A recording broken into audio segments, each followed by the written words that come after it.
Well, it's a matchup Tuesday on the Buckeye Breakdown podcast. Can Ohio State's red-hot offense stay that way against a Michigan defense that, while they have been struggling all year, does present a little bit of a challenge? We get into that and much, much more on tonight's episode of the Buckeye Breakdown podcast. We've got the whole crew together as we cover Ohio State with our instant analysis from Ohio State. There's something that doesn't feel right. Unbelievable effort from him today. Is E.J. Liddell going to crack the first team All-Big Ten? I think he can be the guy. I'm not trying to start a quarterback controversy. He seems to have the durability. He certainly has the toughness. This is the question on a lot of people's minds here. Welcome to Buckeye Breakdown.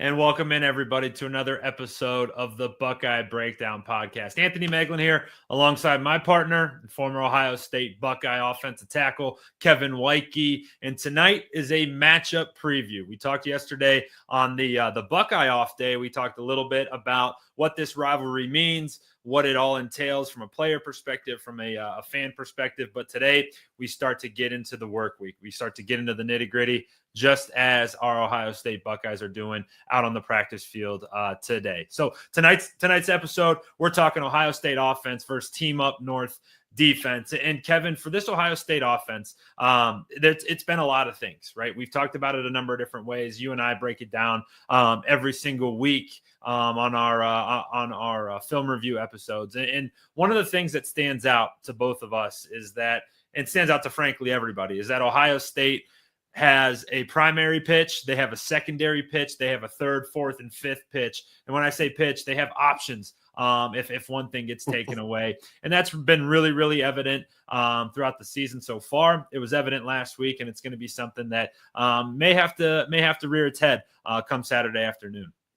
Yeah, I mean, this is a good defense against the run, not so much against the pass, but it'll definitely be something where we're going to have to get creative with some stuff. I think there's probably still some stuff Chip Kelly hasn't pulled out of his bag of tricks yet that you'll see this weekend because, like I've said all week, this is the game. You want to pull out all the stops. You want to beat them as bad as you can. It'd be really nice if they lost a couple more games. We can knock them out of bowl contention here, but they want enough. You want all the blood that you could possibly get. If there was not, you couldn't get enough blood. I want them to lose every single game, every single year. Like, it's not even close. It is awesome. It is awesome. Well, Kevin, one of the things that's been really a storyline, especially in Buckeye Nation, but it's starting to creep into the national conversation is the way Ohio State has been using this running back tandem of Quinshon Judkins and TreVeyon Henderson. And going into the year, a lot of people argued that both of this is a 1A, 1B situation. These are two of the top running backs in all of the country. And truthfully, they would be the number one back at any other program in all of America. But Ohio State has them on their team. And you really got to walk a fine line when you have two guys of their caliber to make sure that they're both getting their touches. So, I wanted to start our offensive preview conversation today in the backfield because establishing the run is something that Coach Day talks about on a weekly basis. It's something that is a mainstay in a Chip Kelly offense. And I think that the Buckeyes have done a really nice job of balancing Quinshon and TreVeyon. And in doing that, Quinshon's actually gotten the lion's share of the carries. He's got 135 carries on the year to TreVeyon's 98. But from a yardage perspective, they're damn near right on each other. Quinshon's got 759 yards rushing, where TreVeyon has 730. So from your perspective, Kevin, is this the right way to approach this? Give Quinshon a few more carries than TreVeyon, or would you start seeing that start to flip here as we get into the second half and even in the back quarter of this season? I mean, we're not as efficient running the ball as we are passing the ball, but I mean, we're winning games and they're both playing well. I mean, I think it's kind of a don't fix what isn't broken type situation here. If it's a national championship, maybe I have a different answer to this, but we still got 1, 2, 3 more games probably. I mean, that's where, you got to hopefully 4 and maybe 5. But that's where you got to, focus in and be like, okay, well, it's not like we're playing this game, then the Big Ten championship, and then 2 more. There's another one built in there if you even if you get that first round bye, there's still another one built in there. So it's, I kind of like the mentality of, hey, Quinshon's doing well. He's playing well. So is Travion. I mean, they both seem to be doing well in this offense. They rush the same amount of yards. Let's keep it going. Yeah, and one of the things that you had pointed out early in the season, like way early in the season, I think even before the Oregon game, was the opportunity to use both of them on the field at the same time. And I think Chip has like scratched that surface a little bit. You think back to the Nebraska game where there was a little bit of that package where they were both on the field. They were both being used as wide receivers as well as in motion for jet sweeps. I think that I'm hopeful, at least on Saturday, maybe we get back into something like that where you get both of these guys on the field because, frankly, they're two of the best players, not only, two of the best players in the country, but certainly two of the best weapons that this team has. And it presents a ton of issues when a defense has to protect against both of them on the field at the same time. Yeah, it's virtually impossible.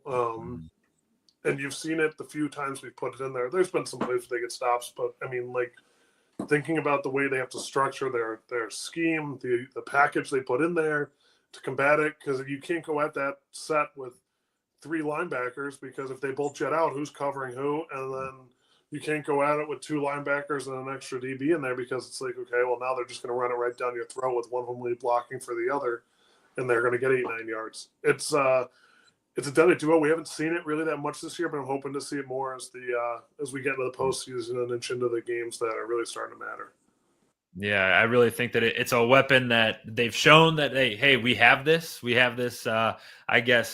in the bag, but we haven't really had to rely on it too much so to this point, and partially because you're getting really, really, really good play out of your quarterback, Will Howard. I think that if you look back to last week, it was, for me, going into that game against Indiana, I was very curious about how he was going to handle it, because you think back all the way to Oregon, that was his biggest game as an Ohio State Buckeye, right? And he played pretty darn well, right? Outside of the slide at the end of the game, which I forgot about till this very second right here, but he played a really good game in that one, but they come out with a loss.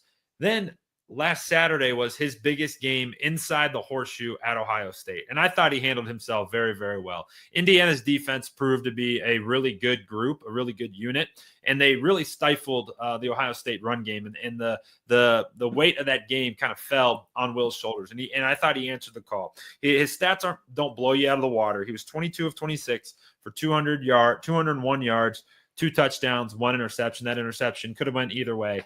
But those stats aren't his best game of the year, but what I thought, with the circumstance, with the weather, with the hype and the pomp and circumstance that was surrounding that football game, I thought he played pretty well, and he's got another chance this Saturday to then, this is now his next biggest game inside the horseshoe as a Buckeye.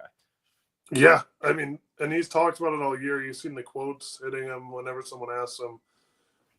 He's taking this game very seriously, which you don't usually see from a guy who just kind of transfers in. But that shows how, I talked about it yesterday. It's from the minute you step on campus, it's everything. And you can see it. You can see it in his quotes. You hopefully see it in his eyes on Saturday. He's taking it very seriously, which is nice to see from the stance of an alumni player. That's been the most impressive thing in my mind, is even from the first game, like the first couple times you talked to him early in the year, where, I still think back to when he was talking through, like, yeah, I got to learn how to be an Ohio State Buckeye.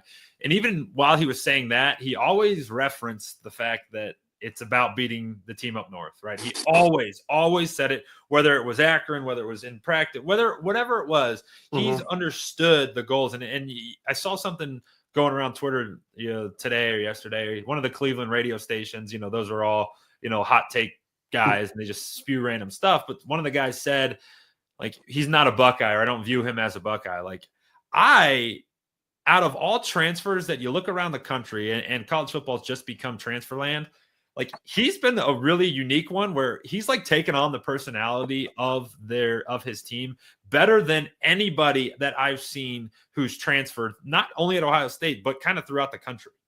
Yeah,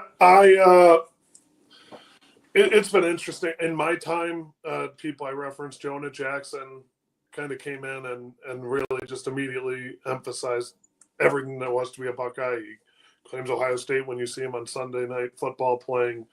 It's his thing. And I mean, that's just one that I'm thinking of. You see that, the JUCO transfers in, they kind of, they rep it too really well.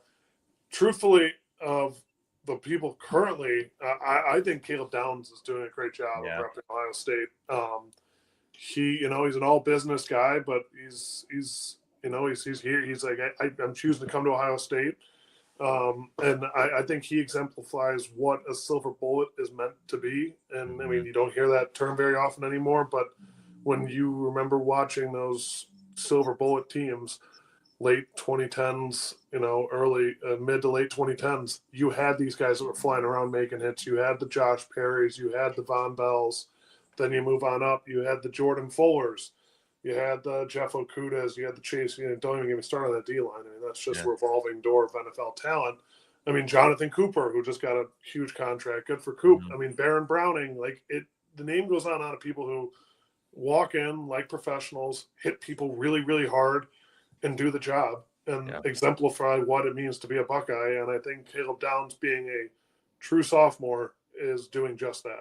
It's really wild, and it's really cool to see in this world, in this landscape where, I mean, truth be told, Ohio State's going to have to fight to keep a lot of these guys next year, including Caleb Downs and including Jeremiah Smith and all these guys, just with the landscape of what college football is at this current moment. But what I do think is you look around college football, you see it a lot. You'll see it every year. The quarterback position specifically, guys who don't go to the draft, maybe aren't that top tier level talent, but are very good college quarterbacks, such as Will Howard.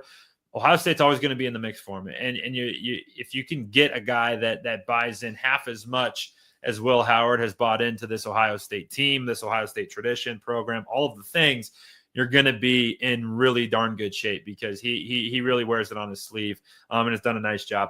I'm hopeful that this Saturday, and we'll get into kind of more of the breakdown here, he's got an opportunity to light one up, just like some of the guys in the past did. You think back to that Dwayne Haskins performance where Ohio State won big, almost 63-20 your year. You think back to some of those monster ones. I think that they have the opportunity to do that on Saturday and really blow the top off and make Ohio Stadium just a massive party. So we'll get to that in a little bit. Kevin, one thing that I think has to happen is Ohio State does have to improve their run game. We talked about balancing Travion and Quinshon. However, you're dealing with an offensive line that is beat up, right? You lose Seth McLaughlin last week to that torn Achilles. Donovan Jackson a few weeks back with the season ender. You're fighting a battle up front, which is really tough. And these guys that are subbing in are young guys. And we saw it on our film review on Sunday. There were some mistakes that were made, but a lot of them were correctable and stuff that they have to continue to get better at. How would you put your coaching hat on? How do you approach this week to help to start improving, continuing to improve the run game as a whole? Because it has to look good Saturday, but it also has to get rounded into shape for that postseason run. Yeah, I mean, you just got to keep building in my eyes. We're playing number 4 ranked rushing defense in the country right after playing the number 1 ranked rushing defense in the country. And one of the teams in between that is your defense that you see every week. I think that, we haven't run the ball as well as I think me or you have hoped all year. I mean, we only got about 175 rushing yards a game. It's 48th in the country, but I mean, we have 24 rushing touchdowns. I don't know what that ranks in the country from that perspective, but, it's just we have these playmakers on the outside that we choose to use more than the running backs. But from an offensive line perspective, just keep gelling and just keep moving in the right direction, because it's been a revolving door of offensive linemen this year. It's been crazy. It looks like a Browns offensive line. People get hurt every now and then, and by every now and then I mean every other day. Yeah. But I mean, to think about the beginning of the year, we had Josh Simmons and then we had Austin next to him, and just from the left side, because the right side's been pretty consistent. It's been Double T and it's been Fryer. But then you had Seth at center, but then you had Josh Simmons and Austin. And then you moved on to Josh Simmons and Donovan for a game or two. And then you move on to Donovan and Carson Hinsman.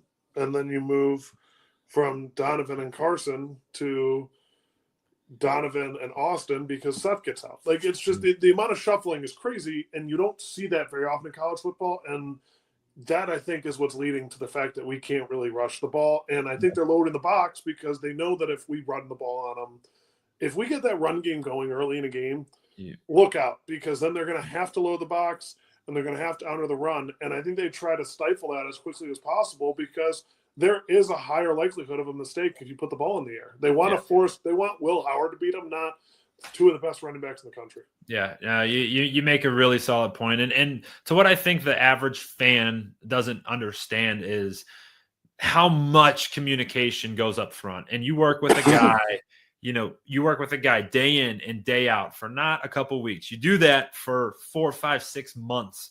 And what he's thinking right before he even says it, because, hey, you've seen this 3-tech lineup a million times in practice or in film or whatnot. You sit next to each other in meetings and you're calling out your calls. You're doing that. And then you put a new person in right next to it with fresh eyes, with a fresh voice, with anything, and maybe some questions. And maybe that communication doesn't get across as well, or whatever it may be. It's really challenging, even from that standpoint, Kevin, to just figure out what you got to do, let alone go do it when you got new guys in there each and every week.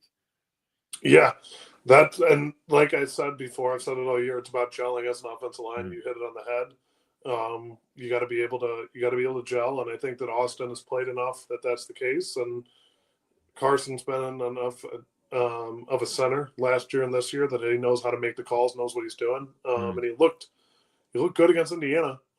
Let's hope we can keep that going.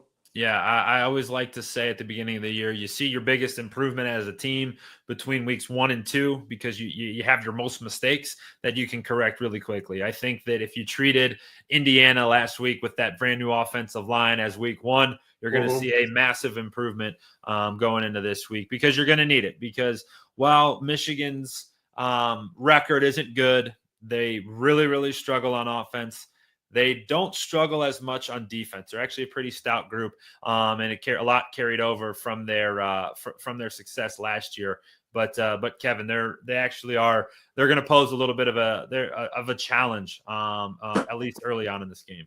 Yeah, I mean, I got to jot it down here. They're the 23rd ranked defense in the country, giving up 27 total TDs. 10 of those are rushing. 17 of them are in the pass. And the reason they're 23rd is because they have a 4th-ranked rushing. They're 72 in the pass, which isn't usually how it is for a multitude of reasons. One being they usually have a defensive line that gets the pressure to not let those passes up, and they usually have DBs in the backfield that can kind of, that cover well. They usually have a special teams coordinator that tells them if to run or pass. But it's going to be an interesting. It's going to be an interesting game because I think this sets up really well for how Ohio State likes to play their game, to exploit the pass. And then if they do sell out on the pass because they know that's where they're vulnerable, you can just start hitting them with the runs downhill and get 6, 7, 8 yards of rush and try to bury through them, because those linebackers, they have one of two choices: either attack the line or, drop back into coverage, because their D-line doesn't have a whole lot of tackles this year. It's really been their linebacking core that's been holding down the tackling for their defense. Yeah, and like you said, I think this sets up, and I hinted at it, early in our show here, this sets up for one of those special type of games potentially through the air. You got a group that is led by Jeremiah Smith, who's approaching 1,000 yards receiving. Be really, really impressive. If he were able to get that, he would need 101 yards on Saturday to eclipse that in just the regular season. But you have that group led by JJ. You got Emeka, you got Carnell, Brandon Ennis, all who are making plays. Your boy G Scott. It's been a couple shows since we hit G up.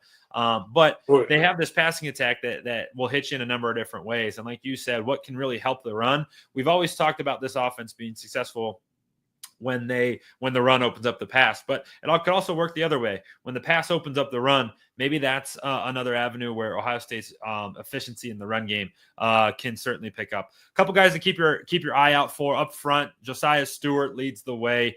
He is a senior defensive end, reigns from the Bronx, man, gonna be tough as nails, but comes into the game with 8.5 sacks, 2 forced fumbles on the year. And if there's one thing, Kevin, that could keep an upset-minded team up north in this football game, it's a couple strip sacks. It's a couple plays that gets Ohio State off schedule, and keeping Stewart kind of locked down is going to be a big point of emphasis.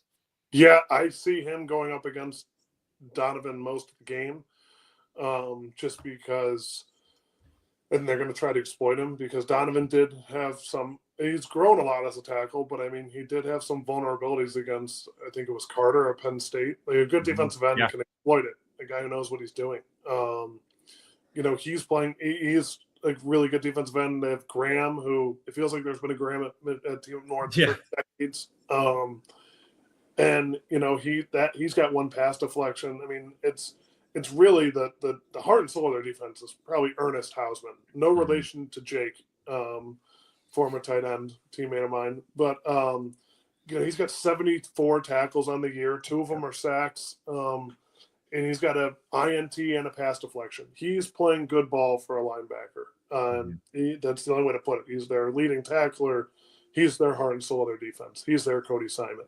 Yeah. And it's going to be interesting to see how we combat against him and really prep, because if you can get past Josiah, you don't necessarily have nothing at that second level, because there's Ernest waiting for you. Yeah, he's going to be wearing number 15. He'll be in the middle of the defense, kind of flying around. So keep those two numbers in mind. And when Ohio State does drop it back, they will be thrown against 2 corners who have had decent seasons. I think Jair Hill is their guy in the back end. He wears number 20, stands about 6'2", 185. So he's got that longer body, if you will. He's not a short guy. He's got that longer frame to him. And what's really impressive in my eyes, he's got 8 pass deflections on the year. So he's only got 1 interception, but 8 PBUs on the season is pretty strong. And then on the flip side, the guy you're throwing against on the other side, Will Johnson, is no easy walk in the park himself. He's got only 3 PBUs on the year, 2 interceptions, but you got to be careful when he picks it off, because of those 2 interceptions, he's got 2 pick sixes on the season. So he cashes those in a big way. He's one of those longer frames too, 6'2", 200 pounds himself. So you're going to be thrown against 2 guys who have that longer frame, that longer body, and will make it really challenging on the outside, or try to at least for that Buckeye passing attack. So Kevin, after talking about all that stuff, after previewing a little bit of the team up north defense, what are a couple keys to the game that in your eyes will help not only propel Ohio State to a win, because they are going to be heavy favorites on Saturday, but you want them keeping looking good and staying healthy and fresh as this postseason run kind of kicks off? Yeah, I think the keys to victory are, in my opinion, taking advantage of them in their vulnerability of the pass game. I think that from an offensive standpoint, get out to a quick game fast, which we're not used to doing. And I say it every week, but I think it is. We're not good at it. We're not. It is shocking. Every week it seems to be the same story. I mean, imagine how good we could be if we got out, if we converted some of those early, touchdowns or early drives to touchdowns. Yeah. I mean, I think you got to get Jeremiah Smith involved. He wasn't really involved last week. It was the Carnell Tate show, which I'm not opposed to, but I mean, you got to get if you're gonna throw the ball to Carnell, start with Carnell and then find Jeremiah over the top, because if you can get both them involved early, I don't know how you defend against that. Yeah, like I couldn't imagine a series where it's first down, handoff to Quinshon, second down, handoff to Travion, third down, long pass to Carnell, first down to the next drive, play action pass to Jeremiah over the top. I mean, I defend that. I dare you. You're in the wrong profession, pal. You need to be an OC somewhere.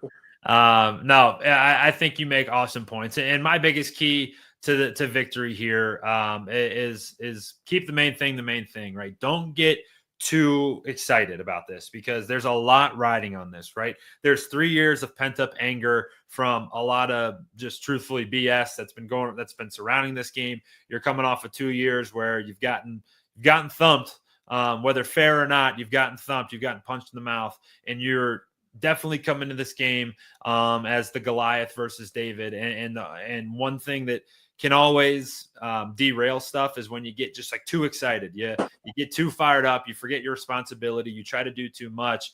But if these guys just stay within the game plan, do their jobs, I think that it's going to be a party at the shoe. Ohio State comes into the game as as it sits today on Tuesday night. Comes into the game as 20.5-point favorites. So Vegas is saying that it's heavy favorites leaning towards the scarlet and gray. And all Ohio State has to do is roll that thing out there and do their job and do so in convincing fashion. So Kevin, before we get out of here, any final thoughts on our offensive preview episode here as we look at this matchup? Yeah, I like to do this for the offensive preview. For their defense, but there were 8 guys I noticed on the roster that are from Ohio. 3 of them linemen. 2 of them are Two of them are linemen. 1 from Avon, 1 from Eds. And then they have, another freshman tight end, another freshman running back, DB, a wide receiver, a linebacker, defensive end. So those are, I'm not going to name any of them. Those are the guys who decided to head up there. It was a choice they made. It wasn't one that I would make, but I think a couple of those linemen see what they have been producing up there for linemen, which is, you can't deny it. But those are a couple of guys you hope that would have stayed in state based on their size. But who knows if they'll. Jackson Carmer didn't pan out, so who knows if they'll pan out or not. Those damn St. Ed's Eagles can't figure it out, can they? I mean, we got a couple good ones at Ohio State. We got the Armstrong brothers, but there were some Eagles that went up to team up north when I was there, and they got beat every year. So it'll be interesting to see if that continues or not. Now that they have a new batch of Eagle linemen up there. I'm on a final note here. I did all right tonight. Team up north as opposed to the M word, right? I think I only let 1 or 2 slip. No, you did much better.